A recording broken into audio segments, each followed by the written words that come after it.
Bem-vindo de volta, Carsportes. Hoje vamos fazer uma viagem no tempo e ao redor do mundo, uma análise profunda e direta ao ponto do lendário Mikoyan MiG-15, o jato que chocou o Ocidente na Guerra da Coreia, mudou o combate aéreo para sempre e ainda hoje chama a atenção em museus, e também um olhar atualizado sobre o cenário dos mísseis brasileiros em 2026, quais estão em serviço, como é o desempenho deles e o que realmente sabemos sobre seus preços. Se você ama jatos clássicos, tecnologia militar ou comparações incomuns, aperte o cinto. Este vídeo está denso, completo e feito para quem gosta de fatos com estilo.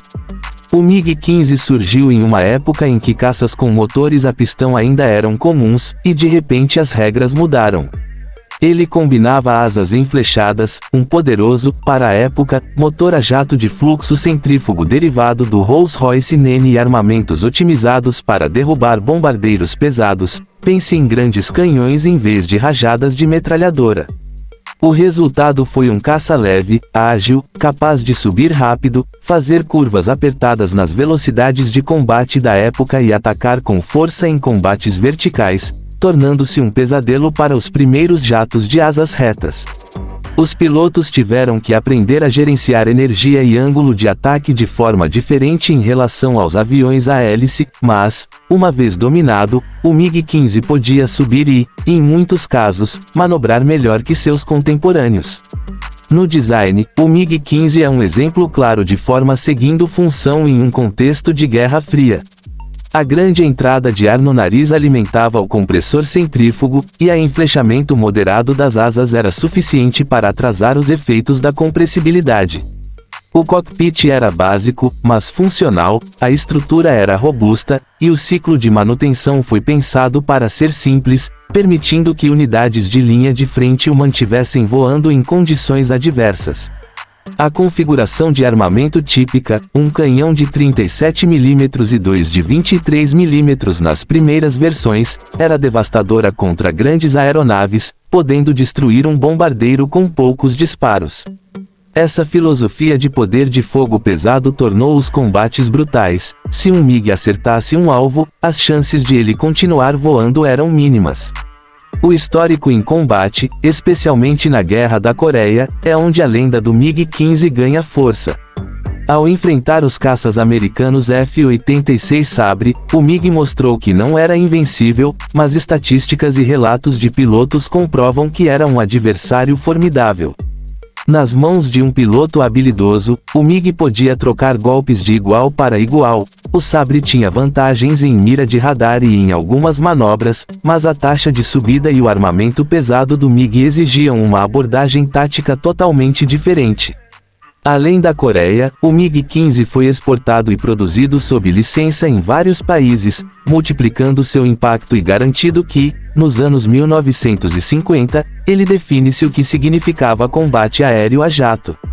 Para entusiastas da aviação e restauradores hoje, o MiG-15 é um dos favoritos dos museus, e com razão.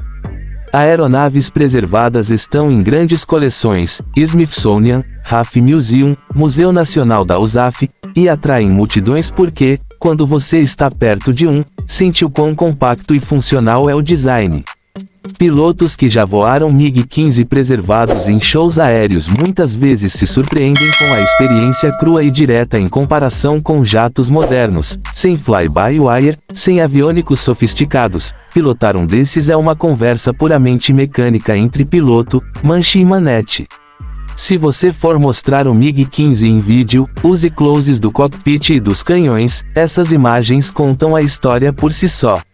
Agora vamos mudar o foco para o Brasil em 2026. O país está construindo capacidades de defesa próprias cada vez mais robustas, e os mísseis são parte central dessa estratégia. O ecossistema brasileiro de mísseis é diversificado. A Avibras com a família Avenida TM, o chamado míssil de cruzeiro tático MTC, Avenida TM, o programa Mansup antinávio desenvolvido pela CIAT, e sistemas mais antigos como o míssil antirradiação MAR-1, da Mectron, representam três pilares distintos: ataque terrestre, cruzeiro, guerra naval e supressão de defesas aéreas. Comunicados recentes e movimentações industriais mostram que o Brasil está migrando de equipamentos importados para desenvolvimento doméstico e produção local limitada. Isso é estratégico para proteger seu extenso litoral, ativos offshore e para criar uma base industrial exportadora. Falando de desempenho, a família Avenida TM300 é a estrela. Comercializado pela Avibras para integração com o sistema de foguetes Astros e outros lançadores, o Avenida TM promete precisão de até 30 metros, guiado por GPS, INS, cruzeiro turbojato a cerca de Mach 0,8 a 0,85, e ogivas entre 200 e 500 kg, dependendo da versão. O alcance declarado chega a cerca de 300 km na versão tática básica, e há menções públicas de variantes escaladas com maior alcance se houver mudanças no motor e combustível. Na prática, isso dá ao Brasil uma capacidade real de ataque terrestre stand-off lançada do solo, uma ferramenta útil para defesa litorânea e missões de negação de área. Vale lembrar, números de fabricantes são otimistas, o desempenho em combate depende de integração, ambiente de guerra eletrônica e logística. No campo antinávio, o MANSUP representa o esforço brasileiro em ter um míssil moderno desenvolvido internamente. Criado pela SEAT e parceiros, o MANSUP busca oferecer alcance além do horizonte, sensores modernos e um formato de lançamento naval para a Marinha. Relatórios recentes de 2025-2026 mostram contratos iniciais de aquisição e acordos de transferência de tecnologia para produzir os primeiros lotes no Brasil, um grande passo em direção à autonomia naval. Operacionalmente, o desempenho do sensor, o alcance real e a doutrina de disparo em salva vão determinar sua eficácia no mundo real, mas ter uma capacidade antinávio nacional reduz dependência externa e simplifica o suporte logístico.